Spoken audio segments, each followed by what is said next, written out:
Hello, welcome to this very special edition of the Pace Report, reporting live here at Fat Buddha's here in New York City as part of the 2015 a.k.a. Winter Conference here in New York City.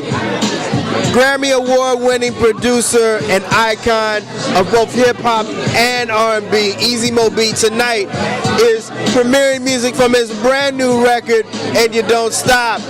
Now, as you might know, Easy Mo B has been one of the most important, if not unsung heroes of the game, producing for the likes of the great Big Daddy Kane, Alicia Keys, the Notorious B.I.G., Tupac Shakur, the list goes on and on. Tonight, Easy and I sat down and we reflect on some of the most important highlights of his career, how he started, as well as break down and discuss how he really played a part of how hip-hop really changed and continues to change as we move into 2015. So sit back, relax, and enjoy highlights of the official And You Don't Stop official record release here at Fat Buddha's as part of the Pace Report for this year's 2015 A-Pop Winter Conference here in New York City.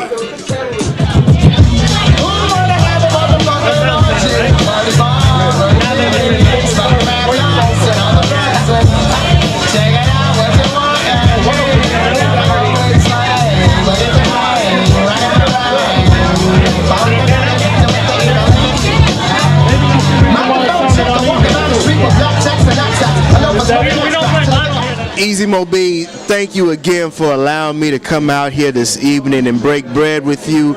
Congratulations on your brand new album, And You Don't Stop. Tell hip-hop fans what to expect from this new CD. Well, number one, again, the title of the album is called And You Don't Stop.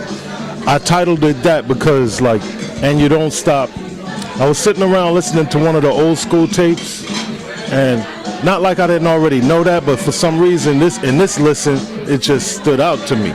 Like at the end of every 4 bars of rap, the rappers back then always ended off as a cliche with a punctuation of "and you don't stop." And you don't. And I'm trying to find a title for this album, and I said, "That's it," because And You Don't Stop is not only a title, but it's a state of mind for me, and it actually kind of explains my journey, you know, from then meaning at the start of like around 1986 with Rapping is Fundamental, you know, all the way to collaborating with Big Daddy Kane and Miles Davis, Biggie, Dougie Fresh, Alicia Keys, Wu-Tang, Busta Rhymes, what have you. And in 2015, I'm still here. So what I'm saying with And You Don't Stop, you don't stop. You know what I mean? It's like, it's an ongoing purpose, man. This is what I do, man. Paint the picture beginning back in 85, 86, musically where you were and the type of music that was out and how hip-hop was evolving at the time you came out. Okay, in 1985, I was working at Con Edison, brother, you know, and ever since like 11, 12 years old, I always been a DJ on the turntables. Before that, the original insertion of the love for the music came from my father, because he always had, you know, the 45s and albums from soul, jazz, gospel, funk. Music was always on in my house, so that's where I originally get it from. But in 1985, between 85 and 86, I gathered together with 2 other brothers, and he's gonna be here tonight too, AB Money. Shout to JR, where you at, man? Rapping is Fundamental. That's my first real tampering with music / the music business, and we did some things. Shout to my man Sudan Lawrence, Kahafra Records, gave us our first big break, put out a 12-inch single. From there we landed a A&M Records recording deal for the Doo-Hop Legacy, and from there on, I mean, it just took off from there. A lot of people may know me from lots of other things like Miles Davis and Biggie or Busta Rhymes or what have you, but man, Rapping is Fundamental is the beginning. Rapping is fundamental, and my DJing is the original influence. That's the original reason for me even doing it. I kind of love records long enough until I just wanted to make them. That's what happened. You play records long enough until you want to make them, and that's what happened to me. Pretty much probably the same thing that happened to a lot of my other hip-hop peers, like Pete Rock, Large Professor, DJ Scratch, DJ Spinner, Kenny Dope Gonzalez. I'm shouting all my people out right now. Those are some of your major influences. Oh yeah, Diamond D, Lord Finesse. All of these are my peers, and these are my people, and we all kind of came into this the same way. First, it starts with loving the music, then you become a DJ, then you play records long enough until finally, sooner or later, you just want to make them, and that's what happened to me. I interviewed the legendary Steve Arrington here on the Pace Report, and yes, opened up a door for you as well as Steve Arrington. He was really attracted to the progressive rock side, but the sampling from Yes was what really kind of instrumentally got you to using and incorporating sampling into the music. You know what? It is so crazy that you are even mentioning Yes. Owner of a Lonely Heart, y'all, if you don't know. It is so crazy that you're mentioning that, because a lot of people don't know, but I think that is the first time that sampling happened on a record. When Yes, in Loner of a Lonely Heart, when they took that little drum loop thing, and on the same label at the time within the Warner Weir family, right after them, second to them, that made it happen with Malcolm McLaren, world famous Supreme Team. Just a lot of superstar. C Divine, where you at? I see you. I remember my people. I shout my people, man. You know, but yeah, that's kind of like the beginning of when it happened, and this thing called sampling. We all of us in hip hop. A lot of us were just DJs at the time. We sat back and we watched this thing happen, and it just made you want to run out and get some equipment, man. And based on what you saw them do, just kind of do your own thing. Those people became Herbie Lovebug, Marley Marl, Jazzy J, Skeff Anselm. You know, stop fronting, y'all. Y'all producers. When you do your interviews, man, shout your people out. You know what I mean? DJ Red Alert, Chuck Chill Out. Okay? These are the progenitors. Grandmaster Flash. All right? Grand Wizard Theodore. Give it up. I'm glad you brought that up, because 85, 86, that was when it went from instrumentation and just rapping over loops of hip-hop records to incorporating sampling. Tell me the first record that you sampled and you produced that got a lot of buzz. Well, that record probably was Another Victory with Big Daddy Kane. But it's interesting also, again, you just keep saying key things. It's interesting that you say that, because in the background, it sounds like somebody else made something with the beat, but the beat to Curtis Blow's Christmas rapping is playing in the background. And rest in peace, Larry Smith. Yes. We lost a great one right there, man. But people like that, Robert Moore, Russell Simmons, Rick Rubin, that early Rush Groove production team, that sound, like from that era at that time, and of course Rapper's Delight, Super Rapping, Grandmaster Flash and the Furious 5, can't forget. These all were records that were played by live bands with real live instrumentation. So you're right, then we transgressed from the live instrumentation to toying around with drum machines, and then after the Yes period, the emulator, Yes, Owner of a Lonely Heart period, sampling. So, yeah, man. You know, we're talking about Big Daddy Kane. We're talking about the time, because you guys grew up around the same way, and you guys were friends way before Easy Mo B and Big Daddy Kane became in existence to the world? Well, I wouldn't know Big Daddy Kane if it wasn't for AB Money. And he's supposed to be here. Where's he at? He should be here soon. AB Money in the group Rapping is Fundamental, me, him, and JR. AB Money went to Sarah J. Hale High School, downtown Brooklyn. And Big Daddy Kane went to the school too. So at that time, Kane had a group called the Debonair Three. That was Big Daddy Kane, my man Un, and who was the third one? I don't know. I guess it was AB. And that was the Debonair Three. And AB kept telling Kane, my man Boob, man, from my building, from the building in the front, 411, he got some beats. Kane's like, yeah. Finally got around to it, and I played him some stuff, and that's what helped me initially land Another Victory and Call Him Mr. Welfare featuring DJ Red Alert. That's on It's a Big Daddy Thing. That was his second record. On Kane's second album, It's a Big Daddy Thing, right, yeah. And I was so happy, man, because I was amongst people that I looked up to and that I was highly influenced by. You know, on that album, not only was I on there, you had Marley Marl, who is like key, like influence to me. I'm a big fan of the whole Cold Chillin' era with Roxanne Shante, Biz Markie, Kool G Rap, Big Daddy Kane, Master Ace. Anything that came off of Marley Marl's plate on that. You know, on that Prism label, and then later off of Cold Chillin', it's like I was there. I wanted to.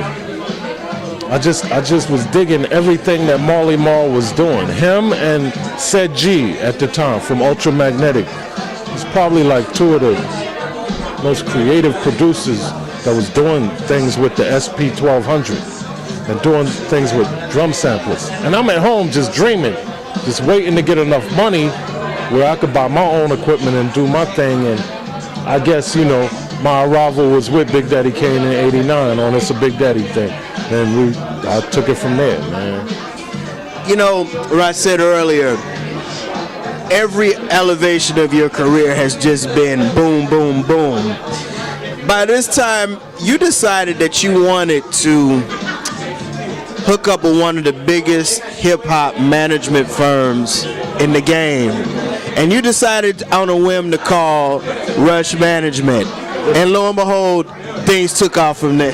The story goes is that I was in my apartment, that's right, 11C, in the 411 building in LG one day, in my parents' apartment.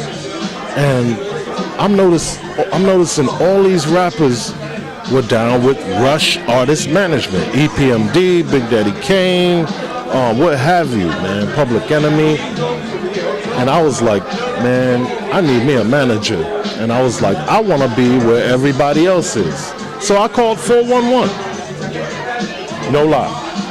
True story. I called 411 and I asked information for the number for Rush Artist Management. They gave me the number, I dialed it up, and a girl picked up and I said, I'm Easy Mo B. I wanted to see I got a record that I just did with Big Daddy Kane.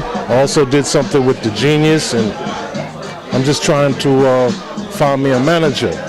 And so the girl said, who you want to speak to, her name is Francesca Sparrow, and she's out to lunch. So if you leave your name or your number, as a matter of fact, she said, call back. Call back in about an hour. So I called back, and rest in peace to Francesca Sparrow, man. One of the greatest managers that I ever had. Really helped me, started me on my way. She just passed away like about a month ago.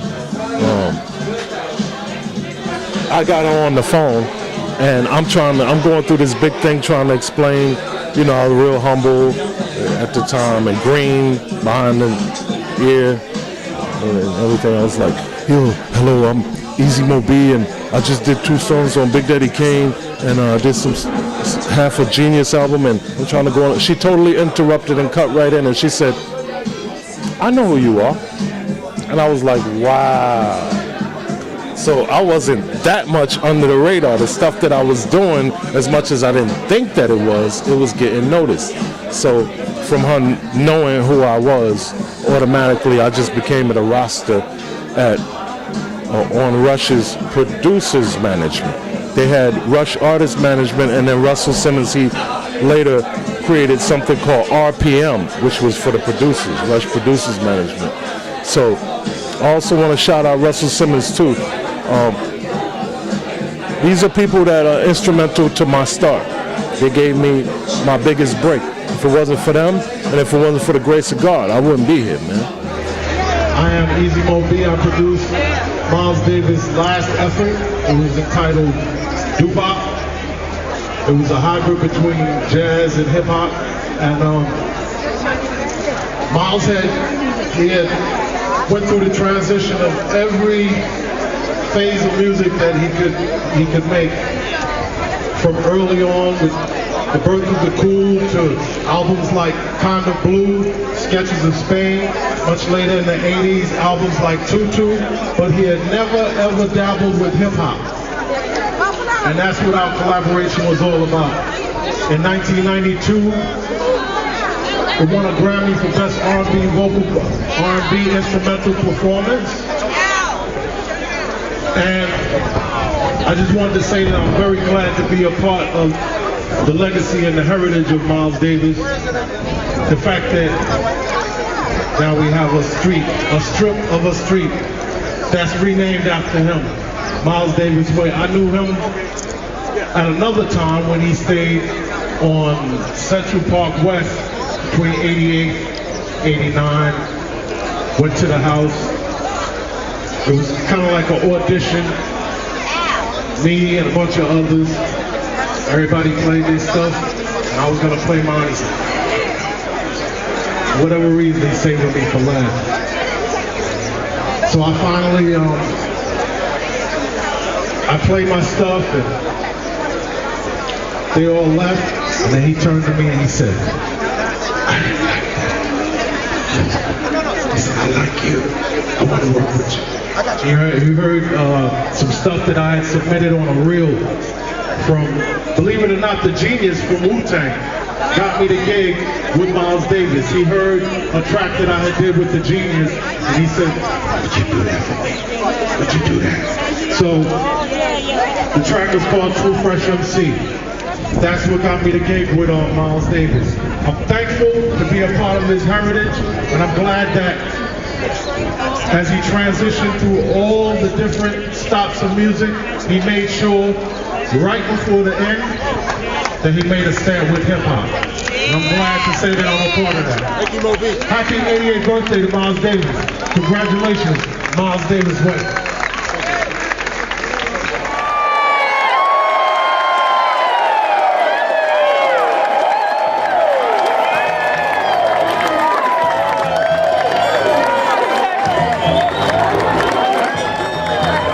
You know, last summer we paid respect to a man that really catapulted you to a whole nother stratosphere in the music world, and that's the great Miles Davis.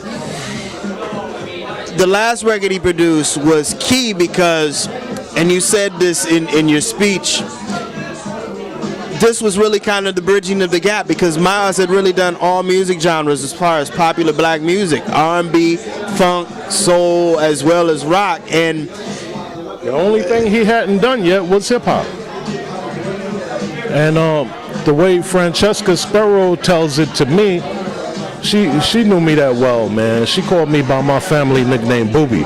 She called me up, she says, Boo, what's happening is Miles has been hanging out with Russell, and he wants to get into hip-hop. So send me some tracks. And from the stuff that you've done so far, I'm going to put together a reel and send it to him. They sent the reel, and he loved my stuff, man. Automatically, we gelled together. At that time, he was staying on Central Park West between 88th and 89. Doorman in the building, looking like the Jeffersons, all that. But I went up to his apartment, and he had his assistant cook me fried chicken and all of that. Made me real at home, and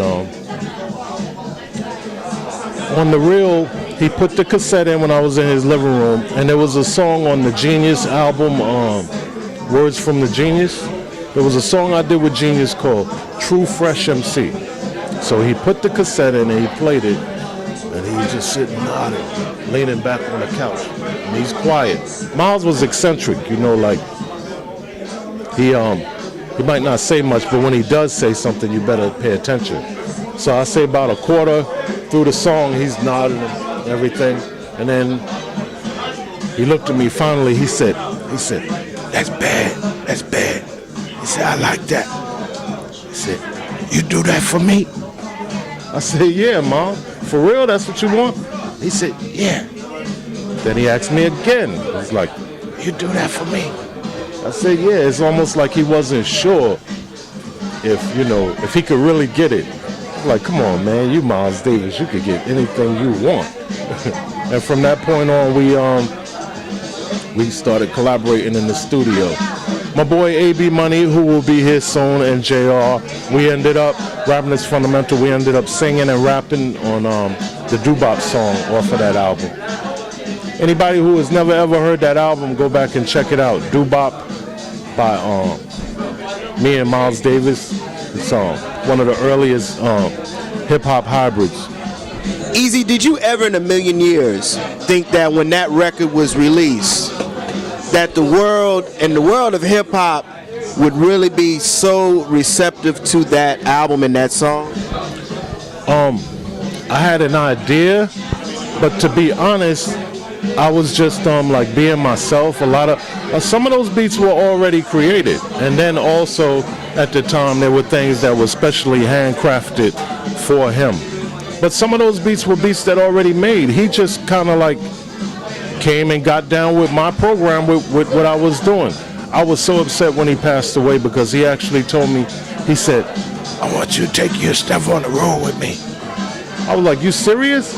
I said, "Miles, I don't got a guitar or a bass or piano. I got SP 1200. He said, "Yeah, bring it." So if he would have been alive, we'd have went on tour. I would have been on stage with an SP 1200 and an a.k.a. S950, like improvising and doing the beats thing live on tour with him. Major loss, major loss. It seems like somebody still appreciates what I do, and real music for that matter. And that's kind of like what you can expect on the album. I want to thank all my people from my old neighborhood, industry, friends, to your new vision. What's up? See y'all. A.B. Money from Rapping is Fundamental, all the way from South Carolina. What's up? I see you, man. Big city. All my people in the building tonight. I feel good. Thank you too, man. Mecca. Chuck D presents Slam Jams. You know what I mean? Again, Miles, and we move into another part of important, iconic hip-hop history. And I'm talking about your relationship with Sean Puffy Combs and the Notorious B.I.G. Now, I understand that Puffy was in love with one of those beats that you had given him, and you weren't trying to give it to him. You was trying to give it to Apache. Wait. Oh, no. The story is Apache was holding the beat and had it for a while. So he didn't come up with anything on it soon enough. And I had told Puff, I said, I'm holding it for him. And Puff was like, "What? You crazy? The flavor in your ear beat." He was like, "Man, I will cut you a check for that right now." And so he did. I said, "Beat is sold. It's yours then. Hey, you got a check. Money talks and bull crap walks." So you were instrumental for Puffy's very first hip-hop artist, which was Craig Mack's Project Funk the World. Yeah. A lot of people know Big to be iconic of Bad Boy, but they don't remember, or sometimes they'll forget that Craig Mack came first. And one of the best songs, actually two of the songs that I loved on that CD were When God Comes and I Like Get Down. Oh yeah. I just played that beat live, the original disc, at an event called Mobile Mondays here in Manhattan. With me, Just Blaze, DJ Scratch, Rashad Smith, Static Selector, we all came together in one night and we took turns like playing a lot of our original stuff, and I played that, the original beat to the Get Down, and they went crazy. They went nuts, man. What was it like collaborating with Craig Mack as a lyricist? I mean, he seems very, very. There's not too many MCs that have the ability to flow like he does. Love the music, animated somewhat like a Busta Rhymes. Real loose sense of personality, great sense of humor.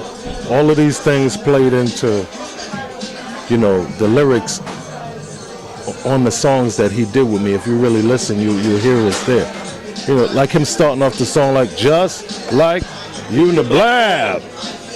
Like, come on, man. This dude had a sense of humor.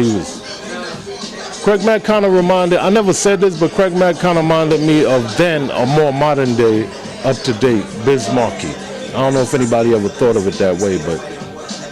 Why is it that Craig Mack never had the hip-hop career that he's supposed to have had? Because, you look at the rappers that were, or the MCs that came out at the time, Craig Mack kind of fell by the wayside a little bit. Well, I really can't say where he's at or what he's doing right now. I have no idea. I don't know. And I really don't even know how to get in touch with him. But I will say that my doors is always open, and based on the original first stuff that we did, me and him, we can work together anytime. But as for me, and the whole reason why I'm here today, it don't stop. It never ever did, and it never will. That's what I do. I grew up as a kid, music in my blood, man, music in my bones, and that's what And You Don't Stop represents. It represents the ongoing, just the continuing Easy Mo B, the musical journey of Easy Mo B, from everything from loving the records that my father was playing as a kid, to becoming a DJ, to playing drums in church, because I'm a drummer also too, I play drums, to evolving into making beats. Oh man, it's just a whole spectrum, man. And it doesn't stop. And you don't stop, like the title. The Notorious B.I.G. was a very, very important part of your career as far as introducing another world to a very brilliant lyricist. But there were some songs on there that I think, especially the song that you put him and paired him with, the great Method Man. There's just some songs that really define what you are musically, and to your sound and the persona of hip-hop. How hard and how easy was it to work with Biggie, as well as put the particular songs that brought out his personality? Oh, you mean things like "Fuck the world, don't ask me for shit"? Oh, well, if I'd had it my way, then I would have asked him maybe could he say something different. But I mean, I'm not here to censor people, man. People are artists, and if they want to express themselves, I do have a certain line that I just don't want to cross. Like, I don't like things that's really too disrespectful to God and stuff like that. You know what I mean? And I don't know. It's just a certain line that I have. You'll know it if you're working with me. You'll know. But other than that, I'm not here to censor people. People are artists. They have the right to express themselves, and it's up to me. I have to either agree to move forward with that or not. But we made great music together, man. Those are some really, really great records. Those records go down in history, man. I think Method Man ended up being the only one single guest feature artist on his album. So that means Biggie held that whole album down by himself. Y'all modern day cats, try it. It's not an easy thing to do. You get a lot of help from them features and everything, but try writing all the verses and holding down your whole entire album by yourself. You need to try that. Diametrically, Biggie... Put some of that in your life. You need to try that. Diametrically, lyrically, what were the comparisons and the contrast between Biggie and Tupac in their lyric style?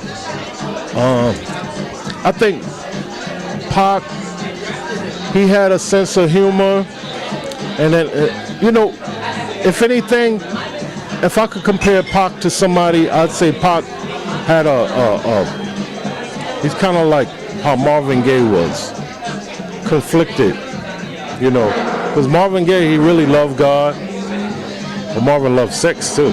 So, you know, there's this constant battle going on and between the two.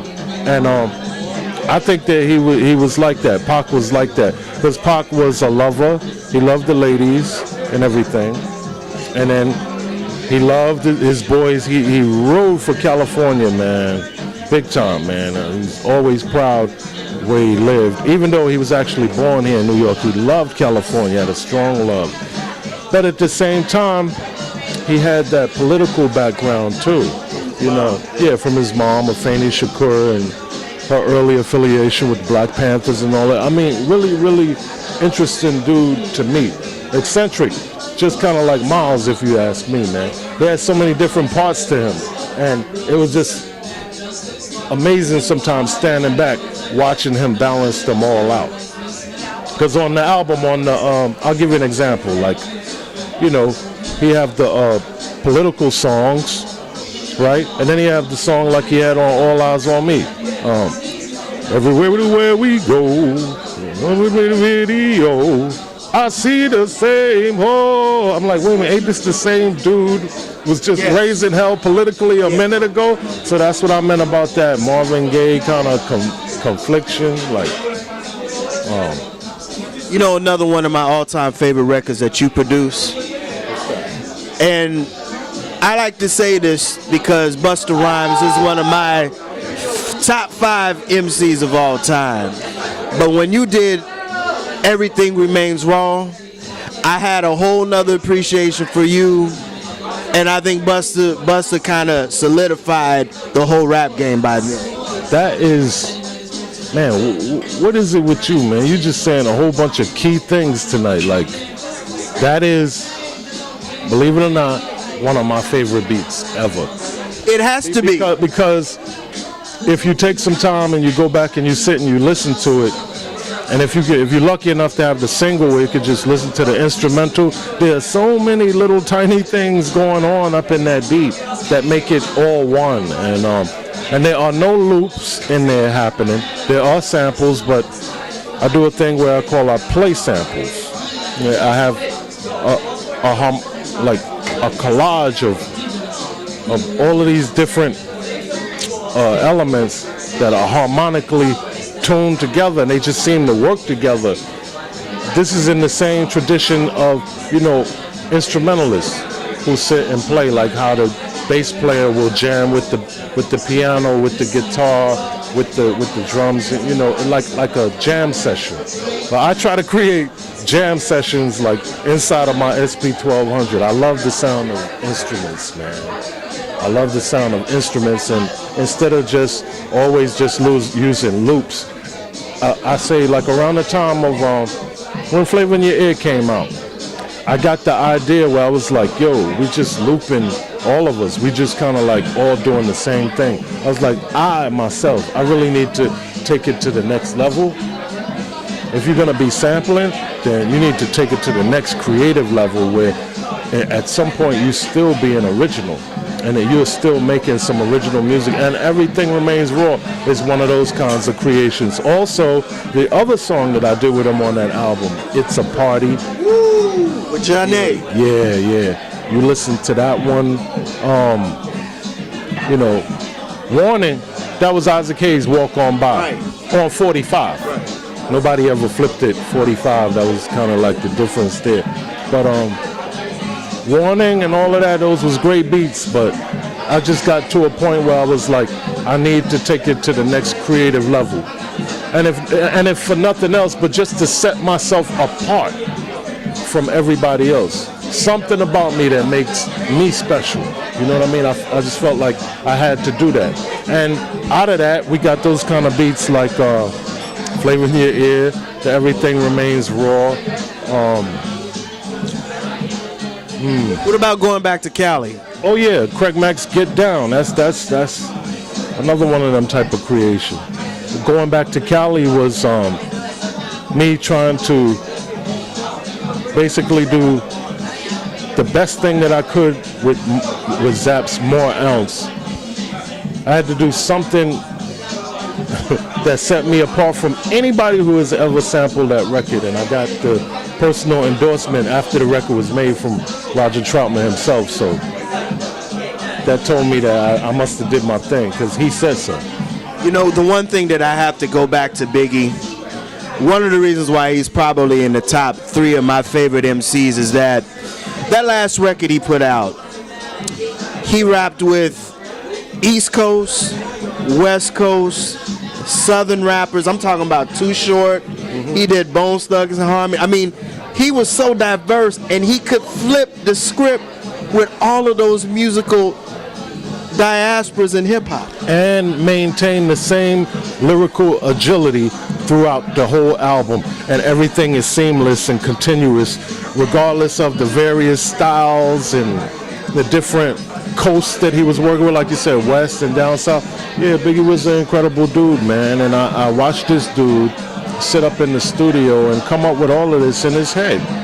The guy was not writing down, man. The only other person that I ever seen do anything like that was A.B. Money. He's the first person I ever saw that just stored books of rhymes up in his head and never write anything down. And we know on the third note, Jay-Z is the third master to come at that. Yeah.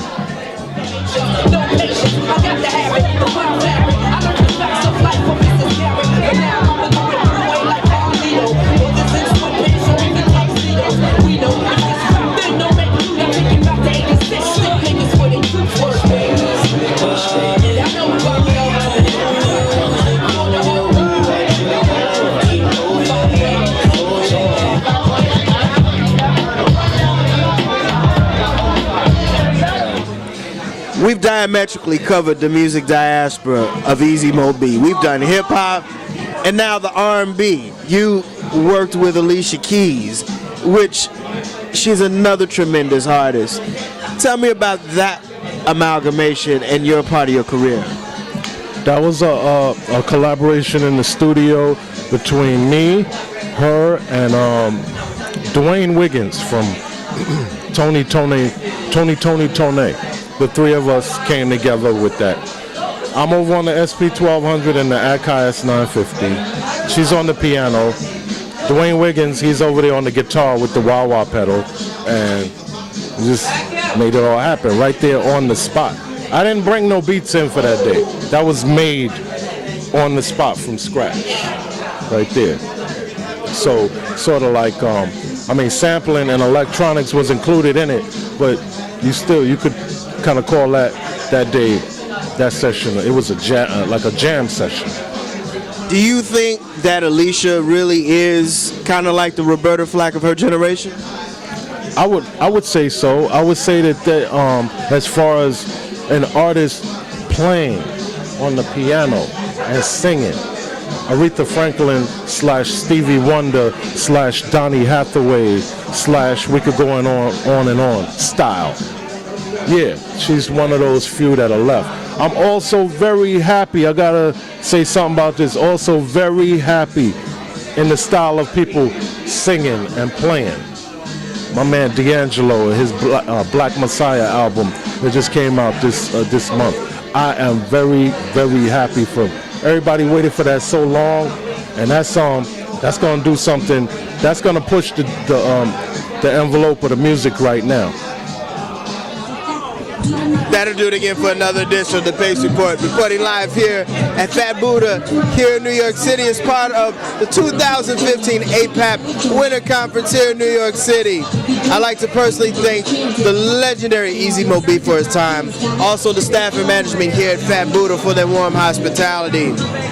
As always, please visit my website, www.thepacereport.com for my weekly column, as well as my past segments. Until next time, remember, if it's in the groove, it'll make you move. Until next time, peace.